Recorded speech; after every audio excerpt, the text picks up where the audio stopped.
ఐఆర్డీలో నేడు మంత్రి తుమ్మల నాగేశ్వరరావు అన్ని జిల్లాల వ్యవసాయ మరియు ఉద్యాన మరియు పట్టు పరిశ్రమ శాఖ అధికారులతో సమీక్ష సమావేశం నిర్వహించారు. ఈ సందర్భంగా మంత్రి మాట్లాడుతూ రాష్ట్ర ప్రభుత్వం మొట్టమొదటి ప్రాధాన్యత రైతు సంక్షేమమేనని, రానున్న 3 నెలల కాలంలో 50,000 నుండి 60,000 కోట్ల రూపాయలు రైతుల రుణమాఫీ, రైతు భరోసా, పంట బీమా, రైతు బీమా పథకాలతో ఖర్చు చేయబోతుందని, ఇది ప్రభుత్వానికి భారమైనా కూడా ముఖ్యమంత్రి ఇచ్చిన మాటకు కట్టుబడి సాహసోపేతమైన నిర్ణయాలు అమలు చేస్తున్నామని తెలిపారు. కాబట్టి వ్యవసాయ శాఖ, ఉద్యానవన శాఖ అధికారులు బాధ్యతతో, నిబద్ధతతో వారి విధులను నిర్వర్తించాలని కోరారు. రానున్న 10 ఏళ్ల కాలంలో అన్ని వనరులు పుష్కలంగా ఉన్న తెలంగాణ రాష్ట్రమును వ్యవసాయ రంగంలో అగ్రగామిగా నిలబెట్టే గురుతర బాధ్యత మన మీద ఉందని తెలియజేశారు.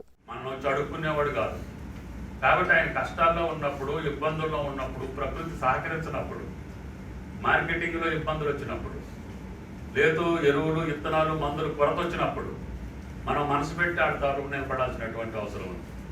ముందుగానే మీరు ఇండికేషన్స్ కానీ రాష్ట్ర ప్రభుత్వానికి మా జిల్లాలో ఈ పరిస్థితి ఉంటుంది, రేపు రాబోయే నెలలో ఇది జరుగుద్ది, దానికి మీరు సిద్ధంగా ఉండండి. డిఏపి కొంత కొరత ఉంది, దేశవ్యాప్తంగా తగ్గించారు అని చెప్పి అధికారులు చెప్తున్నారు. మన డిమాండ్ ఏంటి డిఏపిలో, దాన్ని మనం ఎట్లా అచీవ్ చేయగలుగుతాం, లేదు దానికి ఆల్టర్నేటివ్గా రైతులకు ఏం సజెస్ట్ చేయగలుగుతాం, ఇంకేమన్నా కాంప్లెక్స్ వేసి దాన్ని ఏమన్నా డిఏపి కొరతని రైతులకు ఇబ్బంది లేకుండా చేయగలుగుతామా, మీరు ముందే ఆలోచన చేయాలి.